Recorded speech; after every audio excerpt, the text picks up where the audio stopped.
I know I am not the only one, but I have always had a fascination with projects that were scrapped or never made, like, for example, cut content in games, or the topic of this video that you know is where I'm going with this, cancelled movies. Because sometimes it's just more interesting to wonder about things that could have been instead of things that actually did. Today I wanted to have a look at some of these scrapped ideas as a casual reminder that there are 4 Alvin and the Chipmunks movies and none of these. We have a lot of ground to cover this time, as always, because I always pick these very overambitious topics to talk about in a 15-minute video. I'm going to try and focus less on the original version of movies that eventually were reworked and turned into something else, and more just things that disappeared off the face of the planet. Keyword, trying. Still, I'm going to be a bit loose with my definition of cancelled in this, because some of these never really made it very far off the ground, but I still thought they might be fun to bring up. So here's just some general ones for starters. And just a quick apology if I sound a bit weird in this video. I think I'm just a bit sick or something. Don't worry about it. First and foremost, I don't think anyone holds the record for the most amount of unrealized projects than Guillermo del Toro, who just can't catch a friggin' break with the enormous list of movies he never got to make, such as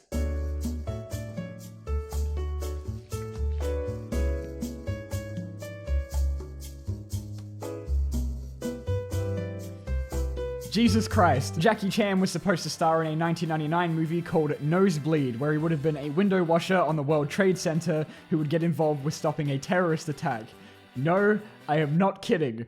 That is very unfortunate. I only just found out when I was doing research for this video that they were going to do a movie based on the Amulet graphic novel series that I really liked as a kid. I don't know if anybody actually knows what these are, but hey, I was excited about it. I wouldn't be talking about it in the cancelled movies video if it was good news though. Of course, one of the most recent and hilarious large-scale cancelled projects is Universal's Dark Universe, a very premature cinematic universe they attempted that would have been an interconnected story of all of their classic monsters, like Frankenstein and Dracula and all that. Something they already began promoting before they even released the first film in the series, 2017's The Mummy. And I am fairly confident you know the rest of the story from there.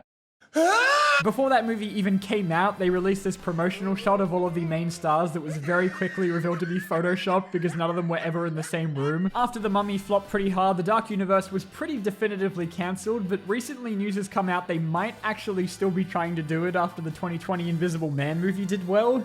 I don't even think Universal knows what's going on anymore. Alright, anyway, it's sequel time. These ones are gonna hurt. There was supposed to be a third Ghostbusters at some point that wasn't Afterlife, with a script being written by Dan Aykroyd in 1999 called Ghostbusters 3 Hellbent, where they would have fought Lucifer in a demonic version of Manhattan called, wait for it, Manhattan. Classic. But it's been reported that it kept getting pushed back because Bill Murray didn't want to be in it. The guy that was in 2 Garfield movies. Much like their cheap cash grab straight-to-DVD sequels of their biggest movies, Disney had created a very short-lived division called Circle 7 that was set to make a few based on Pixar's library back in their earlier days, with them planning a totally different version of Toy Story 3 and sequels to both Monsters Inc. and Finding Nemo. The latter was called Lost in Scaradise and would have been about Mike and Sully getting stuck in the human world after trying to visit Boo. And the Finding Nemo sequel was going to introduce Nemo's secret long-lost twin brother Remy, and they would have to go and rescue Marlin, who would be the one to get captured that time. The Monsters Inc. one sounds kind of cool, but I don't really think I could trust these guys to not make a half-ass sequel. Very glad Pixar didn't let that happen so they could make their own half-ass sequels. There were a couple cancelled Lego movies that had to be scrapped after the Ninjago movie and Lego Movie 2 underperformed at the box office. You know, maybe if you hadn't waited 5 years to make the second part, one of them would have been a sequel to the Lego Batman movie that would have explored Batman's relationship with Superman and the Justice League. The other was a spin-off called The Billy and Brick Race and would have been like a wacky races sort of thing and was supposed to come out in 2019. And there's a bit of concept art floating around, but this one is definitely never getting made. You don't understand how much this hurts me. I love the Lego movies so much. 2 is okay, but I am dying for them to make more of these. The fact that Space Jam never really got any proper follow-up until recently always felt really strange to me, and as it turns out, that's because there were like 100 different proposed sequels that were cancelled across the years until we got this. The original plan for Space Jam 2 was to be very similar to the first with the basketball elements, but would have featured a new villain called Berserko, voiced by Mel Brooks. But the entire thing derailed when Michael Jordan didn't want to be in it.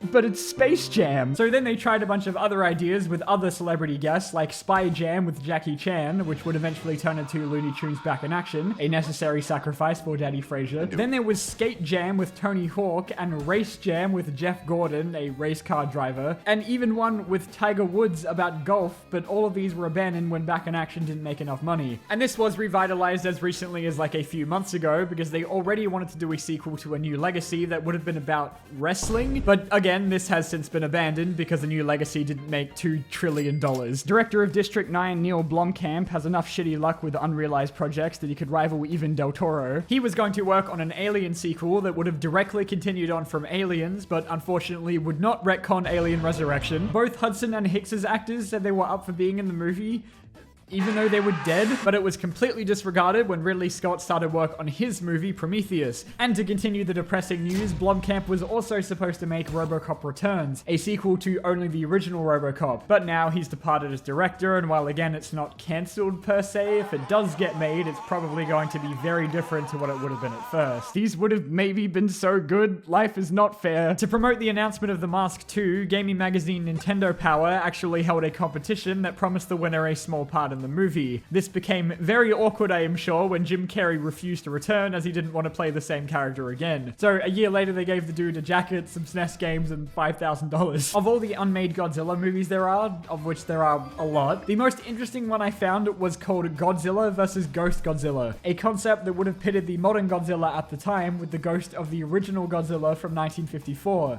even though they already did. Dragon Ball Evolution was planned to be the first in a series, with Goku's actor Justin Chatwin signing on for at least another 3. You two signed on for a sequel? Oh, yeah. We all are. 2 more. It depends if people like it. If people like it and go and see it, and then yeah. Apparently the sequel script was already being written while the original movie was still in production, with Chatwin saying he hoped they would put Krillin in at that time. They also said that future movies would incorporate elements from Dragon Ball Z, with Gohan and Vegeta guaranteed to appear later down the line. What do you hope for the sequel? I hope that we get into Dragon Ball Z. It's the next chapter in the story, and everything just blows up right away. And look, I'm no fan of Evolution, but I also don't think it's the worst thing ever, and I honestly would have been on board to see at least what a second attempt could have looked like, with them maybe considering the feedback they were given, the very constructive feedback, instead of just canning them all outright like they did. Ah well, maybe it was for the best. Of all these sequels though, I don't think there is a greater missed opportunity than the planned continuation for Gladiator, which sounded like it was going to be the most ridiculous movie ever made. Some earlier ideas that were thrown around were about Maximus's son 15 years later after the events of the first, and another at some point that was going to be about Maximus being brought back to life. I talked him into how I bring him back. I used the portal of a dying warrior as a portal that could bring somebody back. Which sounds ridiculous already, but hold on. There was another draft afterward where we meet Maximus in Purgatory, where he would then be resurrected by the Roman gods to be sent to Earth and tasked with killing Jesus Christ because he and his disciples were taking away faith and power from the pagan gods or something. And because he was immortal, he would then take part in the Crusades, several world wars, and end with him working in a modern day Pentagon. Alright, now let's have a look at some superhero movies, some of which are sequels anyway. The biggest one is obviously Sam Raimi's Spider-Man 4, which would have had much of the same cast returning, and at the time, both a 5th and 6th movie were also being put in the works. These would have been about the Lizard and a female version of the Vulture at some point, and a lot of storyboards were made for 4, and there was even early development of a Spider-Man 4 video game. There's even that famous tweet from Sony Pictures announcing the release date that shows how confident they were that it was getting made. But apparently it was cancelled because Raimi wasn't confident with the script or that he could get it completed by the 2011 deadline. So many good memes lost to time. Its replacement, The Amazing Spider-Man, also had a few canned movies, with Amazing Spider-Man 3 originally shooting for a 2016 release date and a 4th envisioned for later down the pipeline, a 2-part Sinister Six movie being planned, a standalone Black Cat film, and maybe a Spider-Man 2099 spin-off. And some of their more crazy ideas we got to find out about when Sony's emails were leaked was Emma Stone returning as a resurrected Gwen Stacy, who would then become Carnage in The Amazing Spider-Man 4, and a crossover movie, Spider-Man vs. The Amazing Spider-Man, with both Tobey Maguire and Andrew Garfield. I am happy to say with hindsight now that we probably got the best outcome. After the success of 1989's Batman, DC immediately wanted to capitalize on its success by making a Plastic Man movie, with Keanu Reeves? What the fuck? Tim Burton was on board to make another sequel after Batman Returns called Batman Continues, but at the time, Warner Brothers was not happy with the dark and mature and good content of his 2 Batman movies and wanted to take it in a more family-friendly and marketable to kids direction, which is why we got Batman Forever. He was also supposed to direct a Catwoman spin-off that was announced in 1993 that was meant to explain her absence in Forever, but again, this wasn't family-friendly enough for mid-90s Warner Brothers. That did end up getting made in some form though, unfortunately. Another I've talked about in a previous video is the canned sequel to Batman and Robin that director Joel Schumacher never got to make because he made Batman and Robin. Batman Unchained was apparently going to be more in line with the first 2 Burton movies in terms of tone, according to Schumacher himself, and would have aimed for a mid-1990s release with Scarecrow as the main villain, but also starring Harley Quinn, who would have been the daughter of Jack Nicholson's Joker. He himself was also supposed to be in the movie as a hallucination that Batman saw after being exposed to Scarecrow's fear toxin, but whether Jack Nicholson was willing to return or not was something they didn't even get to doing before Batman and Robin came out, and yeah. Superman had a few cancelled movies too. First, there was Superman 5, which was scrapped because the studio went broke, and then Superman Flyby, which was a script penned by J.J. Abrams and would have been an origin story where Superman would be violently killed, but then brought back to life. Obviously, with several big-name actors like Jude Law, Paul Walker, and Brendan Fraser being approached for the lead role, and Robert Downey Jr. as Lex Luthor. And then there was Superman Lives, the greatest superhero movie never made that is one heck of an interesting story. This was going to be the Superman movie directed by Tim Burton that had cast Nicolas Cage as Superman, that WB was hoping would be a pretty big departure from the typical story and character in the same way that Burton's Batman movies were. Unfortunately, they had one of the most insane producers in Hollywood attached to the project, John Peters. We had a line where when he comes up, he says, "I'm Batman." The line from the movie was, "I'm Batman, motherfucker." And Warner's made me take out the motherfucker. And I wanted to do that because I knew the kids in the audience would go, "Yeah, all right." Who, according to everyone that worked on the film, continually attempted to shove in these very surface level ideas into the project, like polar bears being the guards of the Fortress of Solitude because the movie didn't have enough action scenes, and that Superman had to fight a giant spider at the end for some reason just because the dude really likes spiders. 3 things I want with this picture. I'm gonna send you on your way, you do your thing, come back. Number 3 is he has to fight a giant spider in the 3rd act.